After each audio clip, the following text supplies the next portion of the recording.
El Evangelio no comienza con el comportamiento humano. Comienza con la condición ontológica del hombre en Adán. Se produjo una separación desde el espíritu del hombre. Eso es a lo que se le llama la muerte espiritual. Esa separación produjo la muerte. Nuestra fuente, o la fuente del hombre, o la fuente de Adán, era Dios mismo. Se produce la separación. Y mira Pablo cómo explica esto. Por un hombre entró el pecado en el mundo. Por un hombre entró el pecado en el mundo. Y por el pecado la muerte. Romanos 5:12. Si te das cuenta en este texto, el problema no fue primero una lista de pecados. Habla pecado en singular, no en plural. El problema, y acá quiero que pongas atención, el problema fue la entrada de una condición. Por eso en algunas oportunidades se presenta en los evangelios cuando relacionamos la cruz con pecado, siempre también lo menciona que Jesucristo llevó nuestros pecados. Pero cuando vemos desde Pablo y los escritores en las epístolas, por ejemplo, nos damos cuenta que no solamente habla en plural, sino en singular, el estado de pecado. Eso es algo profundamente, más profundo que obras de pecado. Entonces, el problema no fue primero una lista de pecados. El problema fue la entrada de una condición, naturaleza. Y qué interesante que la palabra que Pablo usa para pecado en muchos contextos es amartía. Esta palabra que viene del griego, que no siempre, no siempre describe solo actos morales, sino una condición que domina al hombre. Esto significa, el hombre no solo peca, el hombre nace dentro de un sistema de muerte. Lo que se produjo en el Edén, a lo que nosotros llamamos muerte, fue separación.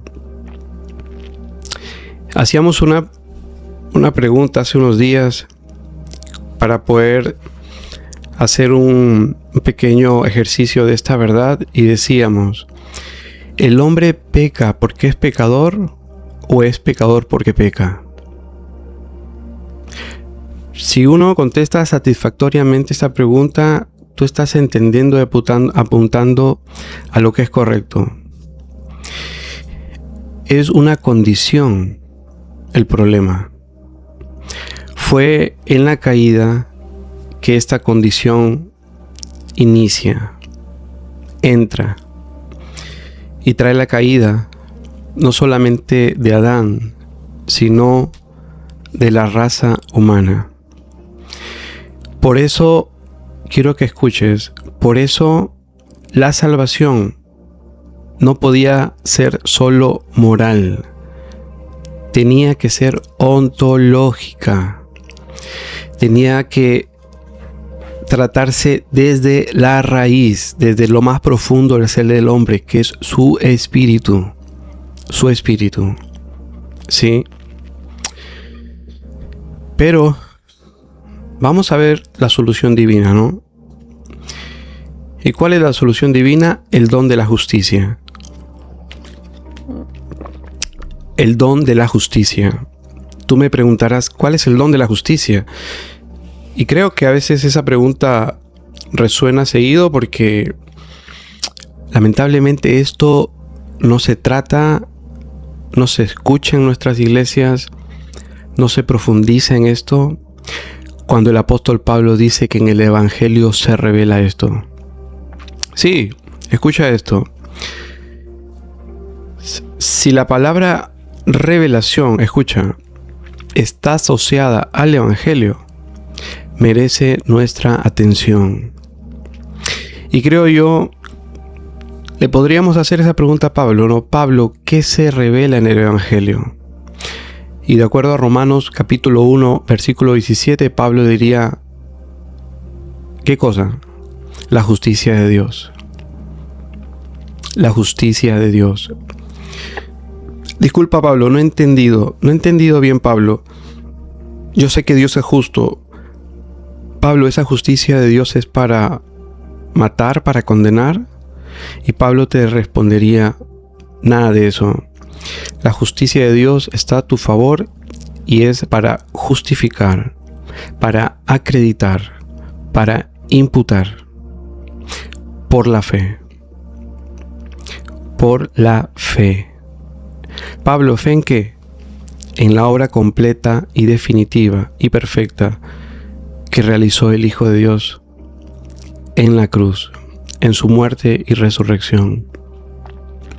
Entonces, te decía que la solución de lo que venimos tratando, el don de la justicia. Pablo usa un lenguaje extraordinario en Romanos 5. Mira lo que dice. Los que reciben la abundancia de la gracia y el don de la justicia reinarán en vida. Ramón, ¿cómo estás, mi hermano? Un placer verte. Mira, en este texto de Romanos 5:17 aparece una palabra bastante necesaria de tocar. Y es justicia. Del griego dikaios. Pero antes de eso, mira, Pablo presenta esta palabra don con el griego, o que viene del griego dorea, que se traduce de manera eficaz como regalo. Ahora, esto es revolucionario. Escucha, vamos al contexto. En el judaísmo del primer siglo, la justicia era entendida como obediencia acumulada a la ley. Mira, ponme atención y vamos despacio. Pablo, tú sabes que utiliza el griego y él utiliza dorea, pero no olvides y no saques de tu mente en qué contexto dijo eso, frente a qué personas. Porque si yo te digo que fue revolucionario, realmente, entendiendo acá los significados, nos damos cuenta que sí, fue revolucionario. Te pido que compartamos, dale tapada a la pantalla para que puedan otras personas escuchar este regalo que el Evangelio trae, el don de la justicia. Mira tú, te decía que en el judaísmo del primer siglo, la justicia era entendida como obediencia acumulada a la ley. No solo como obediencia acumulada. Pero Pablo anuncia algo totalmente distinto. Pablo les dice directamente, al mencionar o al describir esto, la justicia no se logra. Mira tú, un sistema religioso que tenía tan en alto la obediencia acumulada a la ley, y Pablo, escucha, Pablo desmorona ese sistema. La justicia, escucha esto, la justicia no se logra. La justicia se recibe. Ahora mira tú esto que también es particular, porque tiene que ver también con el contexto. Y en el mundo greco-romano, escucha, estamos hablando del contexto de Pablo, existe el concepto legal de imputación. Ya existía el concepto legal de imputación. La palabra que utiliza Pablo es logizomai, de la cual tomamos como significado acreditar, contar, imputar en una cuenta. Ahora, Romanos 4 usa este lenguaje de manera repetitiva. Incluso yo he estado también repitiendo bastante, de que en las cartas de Pablo, para referirse a la revelación del Evangelio y la justicia de Dios, Pablo tiene que presentar una base jurídica. Por eso él refiere términos jurídicos para establecer esta verdad de manera categórica, ¿sí? Ok, escucha, mira. Romanos 4 usa este lenguaje de manera repetitiva. La justicia de Cristo es acreditada al creyente. No porque el creyente haya producido esta justicia, sino porque Cristo la produjo, ¿sí? Ahora, una de las afirmaciones más radicales de Pablo está en 1 Corintios 6:17. Mira, de todo lo que vamos a leer y hablar respecto al don de la justicia, aunque sea este texto, llévatelo, ¿ya? Aunque sea este texto de 1 Corintios 6:17. Es que este texto nos dice de manera reveladora, clara y directa sobre lo que se ha producido a través del don de la justicia. Mira tú, 1 Corintios 6:17. El que se une al Señor, un espíritu es con Él. Un espíritu es con Él. Esto significa algo profundo. Profundo. La unión con Cristo ocurre en el espíritu del hombre. Y si con este texto no te queda claro, vamos todavía a reafirmar esto con otro texto. Escucha. Pablo también. Romanos 8:10. El espíritu con E minúscula, eso quiero que tengas cuidado cuando lees la escritura. Cuando habla de espíritu con minúscula, la E está hablando del espíritu del hombre. Y cuando habla mayúscula, a la persona del Espíritu Santo. Mira lo que dice Romanos 8:10. El espíritu con E minúscula vive a causa de la justicia. De la justicia. Por eso decíamos, la vida espiritual no se basa en progreso moral. Tu espíritu ya está vivo por causa de la justicia. La unión con Cristo ocurre en el espíritu del hombre. El que se une al Señor, un espíritu es con Él. Con Él.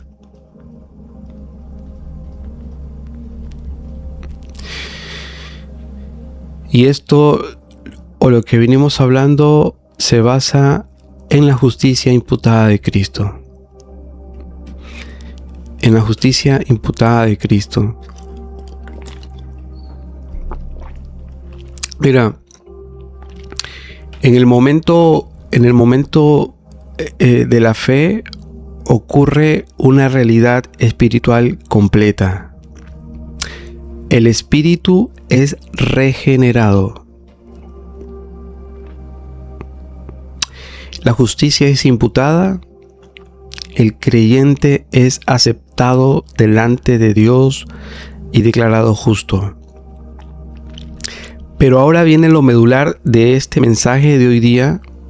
Lo que hemos estado tocando es una introducción a lo que realmente es el tema del día de hoy.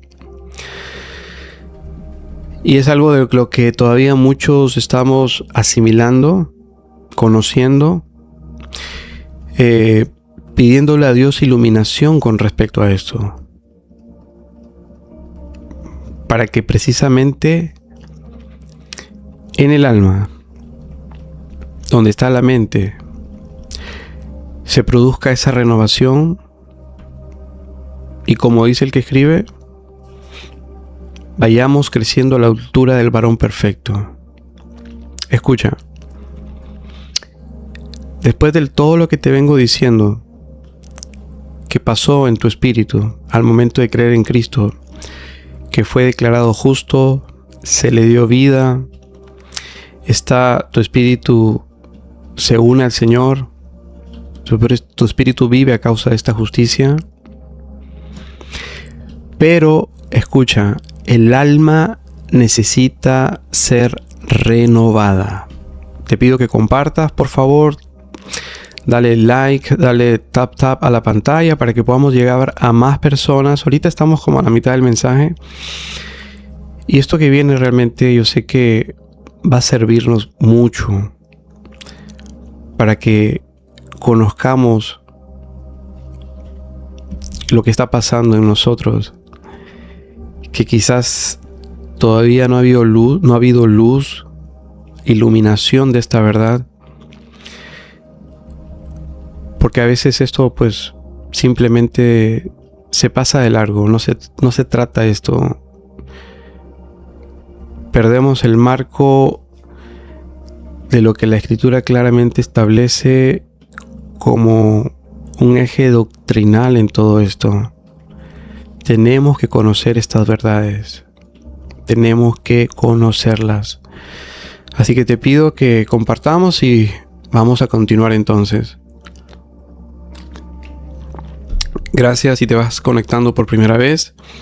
Es una bendición tenerte aquí. Te pido que nos acompañes, que puedas sacar un poco de tiempo para que seas expuesto a estas verdades. Escucha, mira, te decía, el alma necesita ser renovada. Y para entrar en esto, aquí aparece una distinción crucial. Escucha. El espíritu recibe vida inmediatamente. El alma necesita aprendizaje. Y Pablo, el apóstol, lo expresa de esta manera: transformaos por medio de la renovación de vuestro entendimiento. Aquí la palabra mente está hablando de entendimiento. Tenemos que apuntar a la mente. La palabra mente del griego nous, escucha esto, del griego nous, significa el sistema de pensamiento.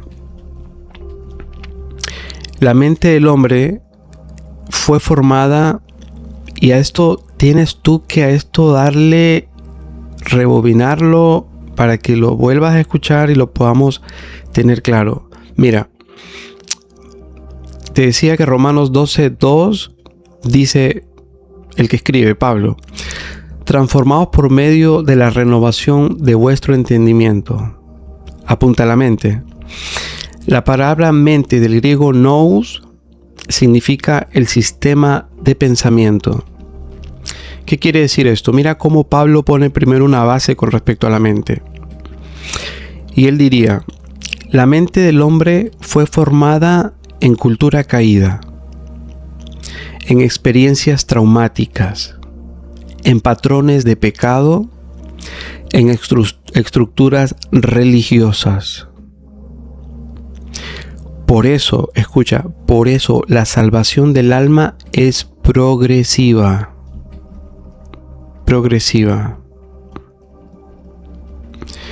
Mira lo que dice Santiago: recibid con mansedumbre la palabra implantada, la cual puede salvar vuestras almas. Espérate, este texto yo sé que quizás no lo has visto armonizado con lo que venimos tratando, pero acá lo vas a entender y vas a tener luz de por qué Santiago lo dice, o cómo lo dice, o cómo lo presenta. Mira, Pablo viene diciendo de que es necesaria una renovación de la mente. Estábamos diciendo que desde el griego Pablo está diciendo o está apuntando al sistema de pensamiento. ¿Por qué? Porque la mente del hombre fue formada, y lo repito, en cultura caída, en experiencias traumáticas, en patrones de pecado, en estructuras religiosas. Quizás esto no lo habías escuchado, pero te pido que veas el video, profundices en esto porque no me quiero alargar. Por eso estamos diciendo que la salvación del alma es progresiva. Y también es necesario entonces citar a Santiago, porque Santiago no está apuntando al espíritu renacido del hombre, al espíritu regenerado, al espíritu que recibió la vida y ahora está vivo y es perfecto. Está apuntando al alma, y lo leemos de nuevo: recibid con mansedumbre la palabra implantada, la cual puede salvar vuestras almas. Vuestras almas. Santiago 1:21. 1:21. ¿Qué quiere decir esto? Si seguimos la línea de pensamiento, el espíritu ya recibió vida. El alma está siendo alineada con esa vida. Con esa vida. Ahora, la justicia no se manifiesta primero en perfección moral. Eso quiero que lo apuntes, porque eso va directamente sincronizado con la revelación paulina o de la justicia por la fe. De lo que habla Pablo en Romanos 1:17, de este don de justicia que Dios acredita, imputa, pone en la cuenta del que cree, no se manifiesta primero en perfección moral. Esto se traduce, escucha, que cuando tú llegas a Jesús, recibes la salvación, el perdón de pecados, y se te imputa la justicia como don, no hay perfección moral en ese momento. Tu espíritu, sí, por este don de la imputación divina, instantáneamente es declarado justo delante del tribunal divino. De lo que estaba separado tu espíritu y estaba muerto, ahora vuelve a Dios y tiene vida. Es regenerado. Como dice el que escribes, es uno con Cristo. Entonces, en tu espíritu, decíamos, todo está resuelto. Eres perfecto en tu espíritu. Pero decíamos que en el alma todavía no. Por eso la justicia no se manifiesta primero en perfección moral. Se manifiesta en 3 procesos. Escucha esto para que podamos tener un orden. Se manifiesta en 3 procesos. Número 1, nueva identidad. El creyente ahora es visto por Dios en Cristo. ¿Cómo? El creyente ahora es visto por Dios en Cristo. 2 Corintios 5:21 declara: para que fuésemos hechos justicia de Dios en Él. Fuésemos hechos justicia de Dios, ¿en quién? En Él, en Jesucristo. El creyente ahora es visto por Dios en Cristo. Número 2, nuevo deseo interior. El espíritu regenerado, escucha esto, ahora responde al Espíritu Santo. Si eres curioso, apunta esto para que después lo puedas investigar, corroborar. El espíritu regenerado ahora responde al Espíritu Santo. Pablo lo describe en Gálatas 5:16 como caminar en el Espíritu. Como caminar en el Espíritu. ¿Cómo es esta dinámica, no? El espíritu regenerado responde al Espíritu Santo. Número 3, la renovación de la mente. Y esto es de lo que estamos puntualizando en este momento. El creyente aprende progresivamente a pensar desde la nueva identidad. Por eso Pablo insiste tanto en enseñanza doctrinal. Porque la transformación comienza en la revelación. en la revelación. ¿Y qué te parece si vemos algunos ejemplos bíblicos de esta transformación progresiva?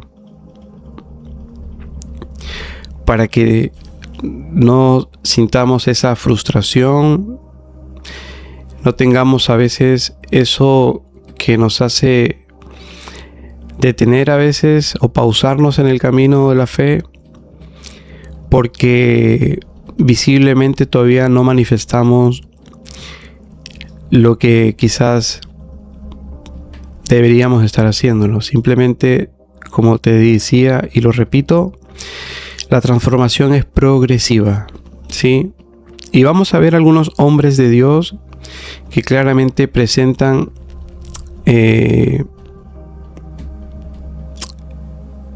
esto, que la transformación es progresiva. Quiero que sepas que la Escritura nunca presenta la vida del creyente como perfección instantánea. Eso tienes que tenerlo claro para no idealizar al alma. En el alma hay transformación progresiva, ¿sí? Simón Pedro, escucha esto. Vamos a ver a Simón Pedro. Pedro experimentó una poderosa revelación cuando confesó a Jesús como el Cristo. Pero más tarde, escucha esto, mira, no sé si esto lo habías armonizado con respecto a esta transformación progresiva que surge en el alma. Mira tú, Pedro, el apóstol, el cercano, el líder supuestamente entre los apóstoles, vemos que ya desde su andar con Cristo hay un momento, creo yo, que cúspide, ¿no? Donde experimenta una revelación dada por Dios, donde confiesa a Jesús como el Cristo. Como el Cristo. Pero mira tú, más tarde, años más tarde, Pablo tuvo que confrontarlo en Antioquía por incoherencia doctrinal respecto a los gentiles. Gálatas 2. Esto muestra que la mente aún estaba siendo formada. El problema de Pedro era su espíritu, era su unión con Cristo, era que no había sido declarado justo, para nada. Había sido salvo, perdonado, justicia divina en él, regenerado, nacido de nuevo, apóstol de apóstoles. Pero en Antioquía vemos claramente que todavía en su mente había incoherencia doctrinal respecto a los gentiles. Y Pablo, qué interesante, escucha esto, Pablo, a quien de manera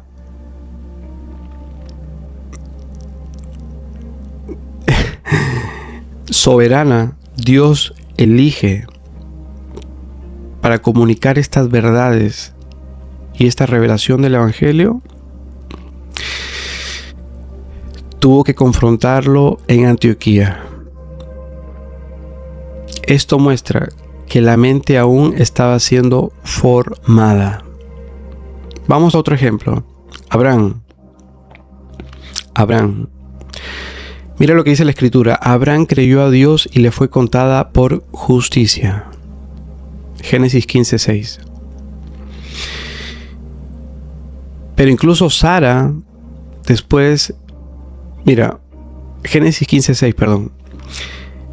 Pero incluso después de esta imputación, de ese momento glorioso, de ese momento ilustre, cuando Dios está contando justicia para Abraham por la fe, porque creyó a Dios, vemos que incluso después de esta imputación, mintió sobre Sara. La justicia fue acreditada antes de la perfección moral. ¿Fue la perfección moral instantánea en Abraham? No. ¿Por qué? Porque mintió después sobre Sara, atentando incluso contra la vida de su mujer. ¿Nos estamos dando cuenta de esto? Vamos a otro ejemplo. David. Mira a David.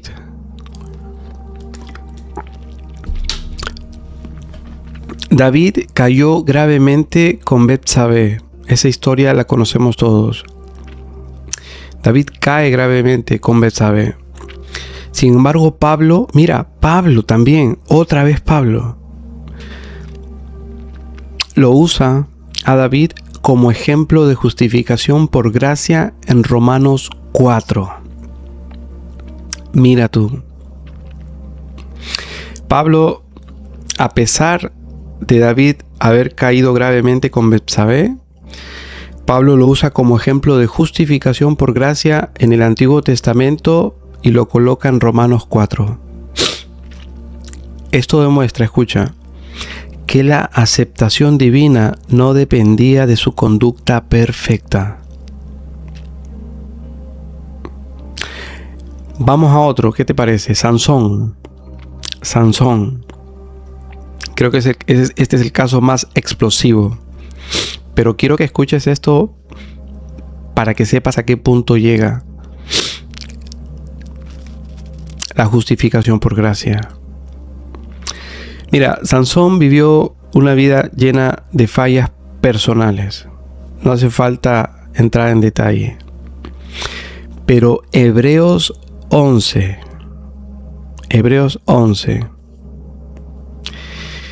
lo incluye entre los hombres de fe. Mira tú, Hebreos 11, hablando de Sansón, lo incluye entre los hombres de fe. ¿Qué quiere decir esto? La gracia de Dios operó incluso en medio de debilidades humanas. ¿Te habías puesto a pensar en eso? Que la gracia de Dios obra incluso en medio de las debilidades humanas. Claramente eso vemos en Sansón, y por eso es puesto en Hebreos 11. Lo incluye entre los hombres de la fe. Ahora, ¿qué te parece si vamos un poquito al tiempo contemporáneo? No tan contemporáneo, estamos quizás a principio de los primeros siglos de la iglesia primitiva. Y escucha esto. Quizás escuchaste de Agustín de Hipona. Antes de su conversión, este hombre vivió años de inmoralidad. Tuvo episodios bastante tristes en su vida respecto a eso. Pero mira, incluso después de creer, luchó con su pasado moral y filosófico mientras su mente se renovaba. Martín Lutero. Lutero fue atormentado durante años por su conciencia. A los que conocemos su biografía, sabemos que el episodio que él, o el encuentro que él tuvo con Dios fue bastante chocante, hasta así decirlo. Pero mira tú, fue atormentado, decíamos, por años por su conciencia. Incluso a pesar de ser creyente, tardó el tiempo en comprender plenamente la justicia imputada. Otro que viene aquí es John Wesley. Predicó durante años antes de comprender profundamente la gracia que luego marcaría su ministerio. Su experiencia en Aldersgate transformó su comprensión del Evangelio. Hombres que dan testimonio de que se produjo también en ellos una transformación moral. El cambio que trajo el Evangelio a la moral de estos hombres no fue instantáneo. John Newton. Este es un caso que posiblemente lo conozcas, y aunque vamos a hablar rápido de él, pero el trasfondo y en su historia fue bastante fuerte. Fue hasta cierto punto increíble darnos cuenta hasta dónde llega nuestro Dios al dar a conocer para comprender que existe una transformación en el alma. Mira tú, este John Newton es el autor de Amazing Grace. Este es un himno, creo que mundial, cuando tratamos de la gracia, o sublime gracia en español. Mira, este hombre desde su juventud participó en el comercio de esclavos. Para su época eso era normalizado, pero mira tú, su comprensión moral, escucha esto, su comprensión moral sobre la esclavitud tardó años en desarrollarse después de su conversión. O sea, claramente todos estos ejemplos nos dan a entender lo que la verdad del Evangelio ya compartía. Lo que aconteció en tu espíritu fue un suceso. Lo que resta en tu alma es un proceso de transformación. Entonces vemos claramente que la justicia del Evangelio opera en dos dimensiones. Declaración inmediata. Dios declara al creyente justo por la fe, pero también transformación progresiva. La mente del creyente aprende a vivir desde esa justicia. Y quiero que tengas algo muy claro. La gracia no funciona al revés. Primero viene la transformación y luego la aceptación. El Evangelio anuncia lo contrario. Primero viene la aceptación en Cristo, luego el alma aprende a vivir en esa realidad, El Evangelio, por eso lo remarcamos, y lo maravilloso y lo anonadado que nos deja esta verdad, es que el Evangelio no dice cambia y serás aceptado. Eso dice la religión. El Evangelio dice has sido aceptado en Cristo, ahora aprende a vivir desde esa justicia. Y no es coincidencia, y por eso Pablo proclama: donde abundó el pecado, sobreabundó la gracia. La gracia. Y como vengo diciéndote, creo yo, en cada directo que compartimos, la gracia no solo perdona, la gracia enseña. Y el mismo Cristo que nos justificó es quien ahora, por su Espíritu, va formando en nosotros la mente de hijos. La mente de hijos. Eso es una verdad clara en el Evangelio. El mismo Cristo que nos justificó es quien ahora, por su Espíritu, va formando en nosotros la mente de hijos. ¿Te das cuenta que hay un marco anclado, una estructura que nos permite